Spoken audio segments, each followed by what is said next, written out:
Hey, we all saw that, right? Like, we all went to 28 years later and saw that. Today, I want to talk about why gratuitous male nudity in 28 days later and 28 years later has very, very, very significant thematic repercussions on the story. And I also want to talk about why Alex Garland and Danny Boyle are making a statement on how men behave during times of civilization collapse and how they should behave instead.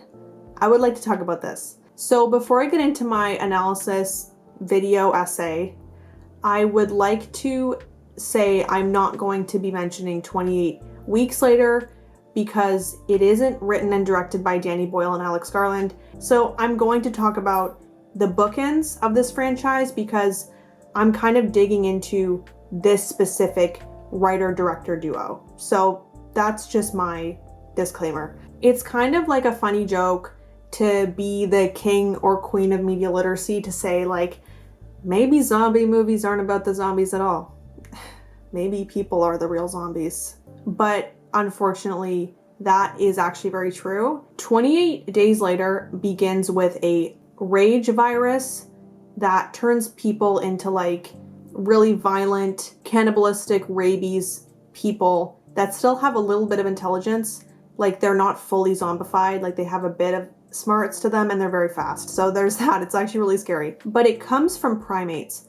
And I think that's the first nail in the coffin for like what this series is trying to talk about. How as humans we behave when there is no society, aka our like primitive selves, and then why that's way scarier than zombies themselves. When society collapses, men take control, Mad Max style. It's just what they do. And Alex Garland seems to be like a little bit obsessed with this idea that when society collapses or there are no guardrails, men who are the strongest and most powerful start to not use empathy or even like common sense, and they start to marginalize people immediately. You can see this in Civil War.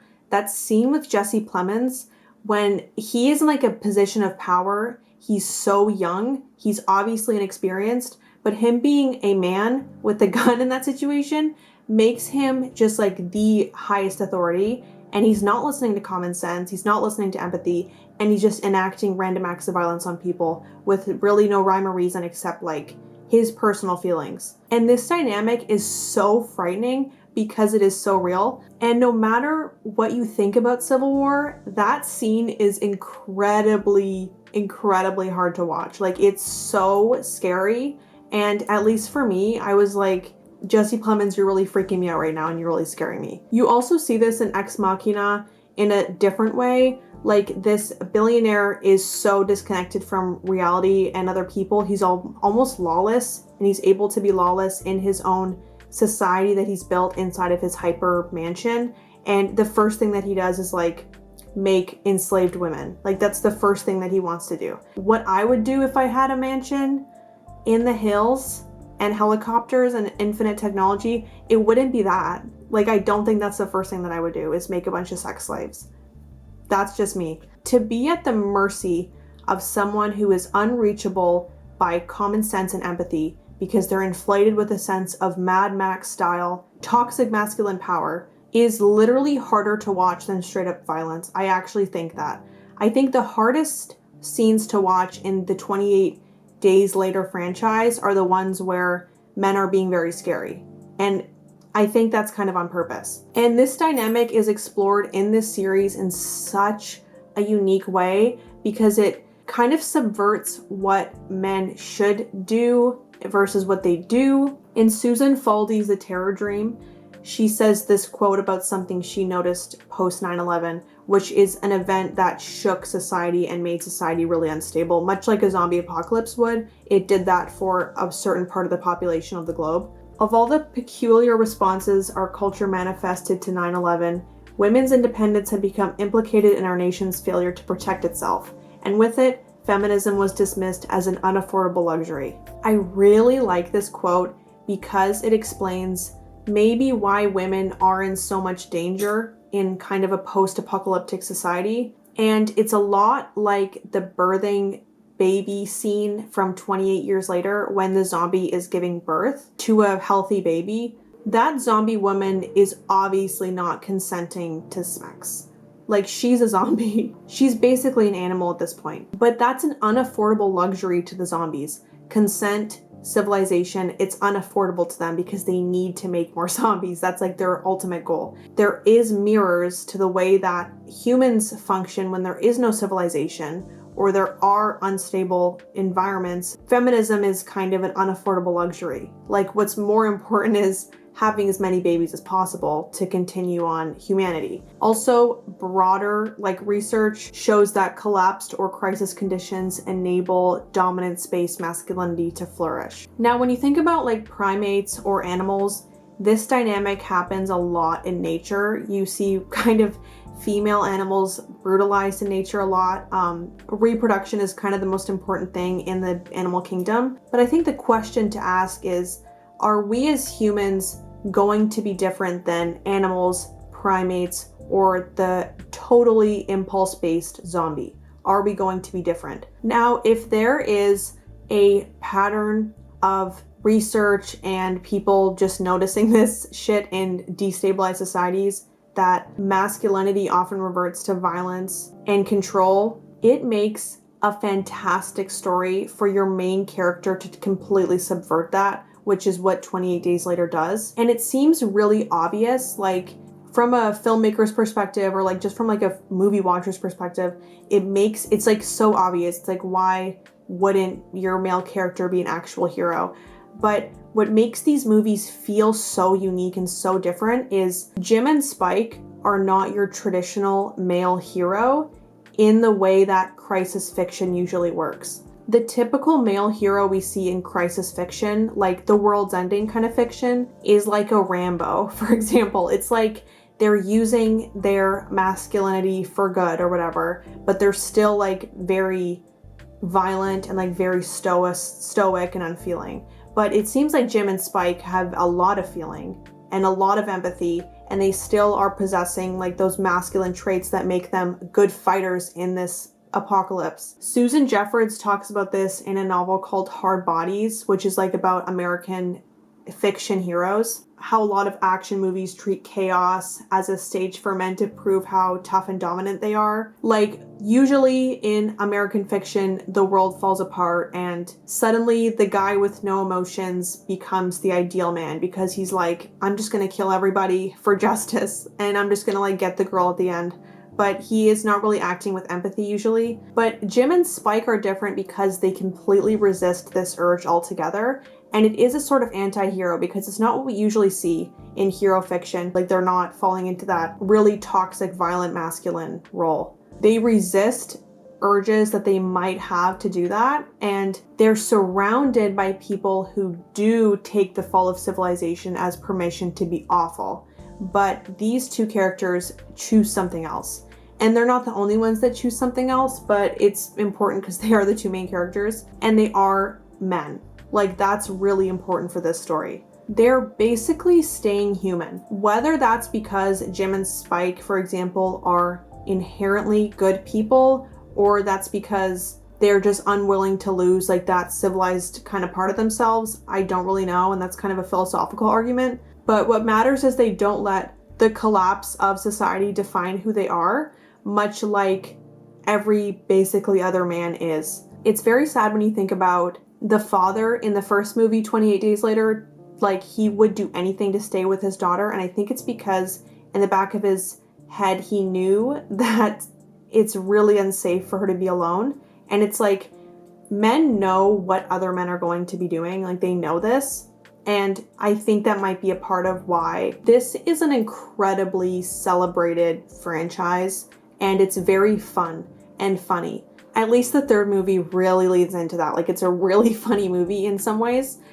But why does a zombie movie about horrible people and gore feel so uplifting and motivating? It's because Jim and Spike, our male heroes in the stories, are practicing a sort of radical, grounded masculinity. As the viewer, you're kind of seeing the reality of how men would act in a zombie apocalypse, and then you're feeling like you're really rooting for your protagonist because you see that he's carrying the torch of humanity in a time where not a lot of people are doing that. So in a weird way, after you see like all this gore and violence, you kind of feel uplifted and excited, and it's more of a fun movie to watch than it is a scary movie, even though there are some incredibly scary scenes. It's because our hardened hero has a sense of justice and a sense of like almost watching a superhero movie in a really weird and twisted way, because he is carrying the torch of humanity much as like a superhero would carry out a sense of justice. Because you're not only worried about zombies and other people when you're watching these movies, but you're worried about cultural regression and humans regressing into a more animalistic version of themselves that uses like male-dominated violent hierarchies and violence and obviously now grape, and you're wanting society to not regress, and it's like that anxiety feeling. So there's like a ton of different things going on at once, and it's really brilliant, but it is so simple. It's not an accident that the soldiers in the first movie are in this great, beautiful mansion with these really, really strong male figures behind them in white. It's doing a lot thematically there. Subconsciously, you're comparing the soldiers who, if you don't know the context, they are trying to take the two female characters of the story as slaves, pretty much. I think you know what for, because they don't have any women, and they really want and miss women because they can't control those urges for some reason. But it's so you compare the soldiers who have no empathy at this point with not only the gorgeous building, but the statues as well, and the organization, care, artistry, and patience it took to build those things. It's also a fundamental misunderstanding of what those statues mean, that the men kind of seem so comfortable in that space around them. These massive kind of Greek style statues of men come from a super long tradition of tying masculinity to ideals like discipline, virtue, and strength. The sculptures of men weren't meant to be realistic. They were meant to kind of like show an idealized version of a man who is heroic, athletic, and moral. That's why they have those little tiny ding-dongs on them, and it's kind of funny, but it is true because they were not valuing like sex appeal. They were valuing domination over one's impulse, animalistic urges. And I think that scene with the soldiers on the statue is just chef's kiss. It's beautiful, and it really does a lot for the story, because they're in this mansion kind of thinking, look how civilized and noble we are spending our zombie apocalypse in this mansion with our technology, guns, and all the food we're stockpiling. We're so civilized and noble, but they are behaving like animals. They don't even know how to cook, and they're pretending that they are like carrying the torch of civilization when they're actively doing more to regress it.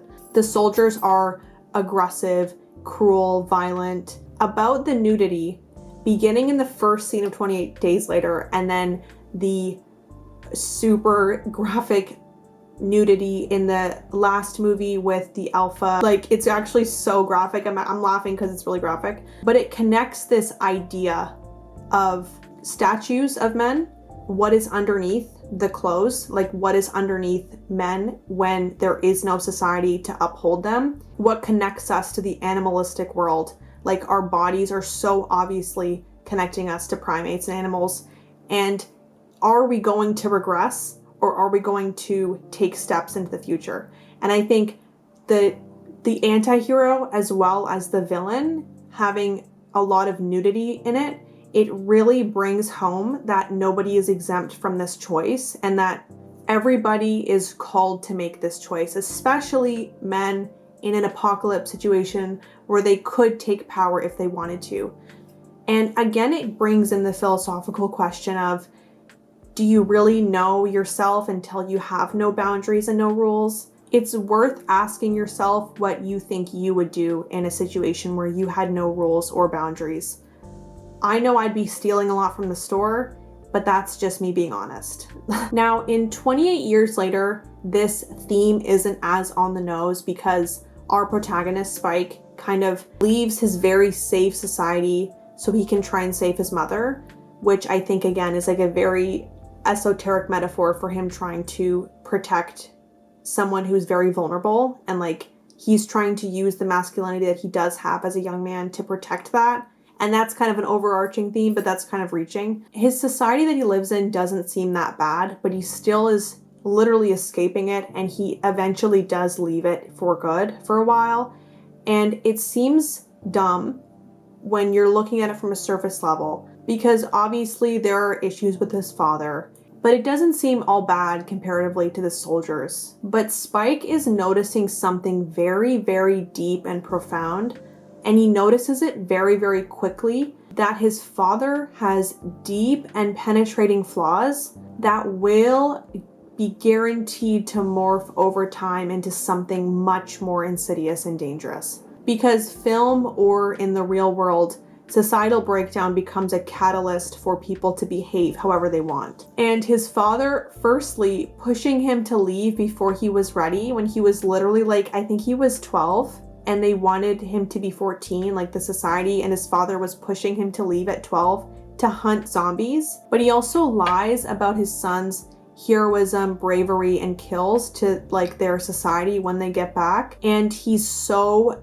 proud of this like lie that his son is full of brutality and doesn't hesitate to kill things and has no empathy. It's like really strange. He also is like punching walls, and he's not taking good care of his sick wife, and he's having infidelity, which isn't the worst thing comparatively to everything else. But Spike is noticing his father does not have what it takes to be just in a lawless world, because he's in a law world where there is a sort of society and there's a safe civilization, but he is a bad influence in his own community. He's still harboring toxic masculine traits that are not that much of a problem when you live in a society with guardrails. They become a major problem when you have no guardrails, or if he were to find himself without them, what would he behave like? And this is not to say you can't be violent, because the beauty of the story is that Jim and Spike are incredibly violent, but they practice masculinity, violence, and bravery in a way that benefits their society or the society they want to build. 28 Years Later also had a more emphasis on the zombies being really animalistic, whether that was like lighting them with hunting infrared cameras or showing them like viciously eating deer alive, their lack of clothes. Like, this is the first time the zombies have been totally unclothed, and they kind of act more like a group of alpha predators than an actual tribe of humans. These people have essentially turned into animals. But both films ask the question, what is the point of organized society and even killing the zombies if rule of the land is causing people to regress into more primitive ways without the intervention of the virus? What is the point of running from a zombie who knows nothing but impulse if you know nothing but impulse? That is you not noticing yourself in that zombie, and that's you not being aware of the way that you behave. If you also noticed, religion and the afterlife, specifically the word hell, is really prevalent in the first and third movies. And I really like this tie-in of religion here, because like, no matter your religious beliefs, this has nothing to do with belief, it's more like themes. Religion does offer people a way to take away this responsibility from themselves, because sometimes humans pass on this responsibility through religion, that we are humans with a soul no matter what, basically. And I think in this universe, they're inferring that you need to kind of choose to have a soul, and you need to choose that and not fall into the hell that is basically around you. And it's just one giant test. It's a lot easier to think of God as the one responsible for keeping you morally grounded in a situation like the 28 Years Later universe.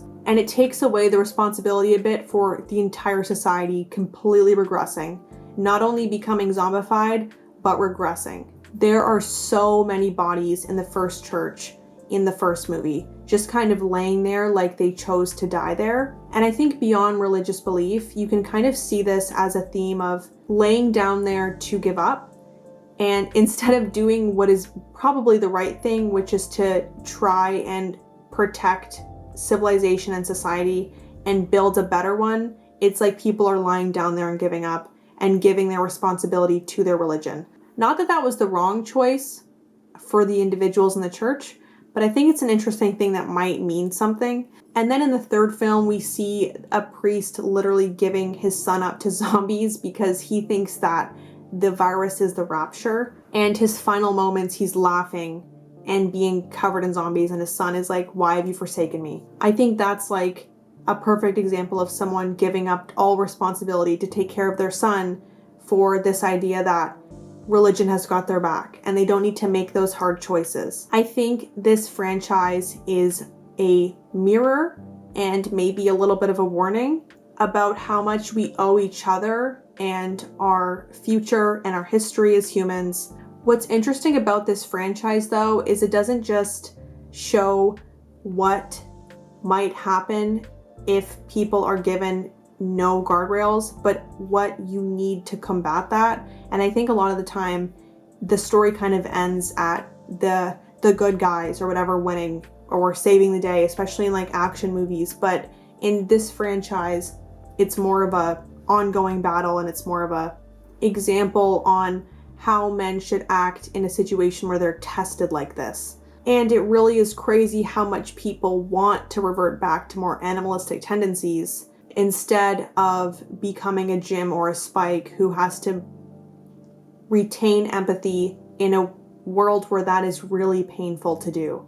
It obviously comes with a lot of loss to do that, and it's harder to do that, especially when there are zombies killing everybody. When you think about how far we've come from being monkeys, we have accomplished a lot just by getting a little bit more organized and upholding certain pillars of humanity. If you watched till the end, thank you very much. And I do think the movie is extremely fun. So if you haven't seen it, even though I spoiled the entire thing, you should definitely go see it. It's a little corny, but it is really funny and really fun. And some of it is so tense. I was literally, my body was like clenched, and I was holding the person next to me and rocking them back and forth because I was so excited to see what was going to happen. So it isn't just like a piece of like theory or something. It's an incredible, fun zombie movie. So it's not really that deep, but it kind of is. I'm literally so excited for this video I'm going to make. I can't even begin to tell you. If you're on like this niche kind of fragrance side of the internet, like I am, I really like fragrances. I think it's really fun and fascinating how some smells can be like the smell of space, or the smell of something crazy, the smell of like a log cabin in the summer in the 70s in a swamp. Like, they can make perfumes and fragrances smell like crazy stuff.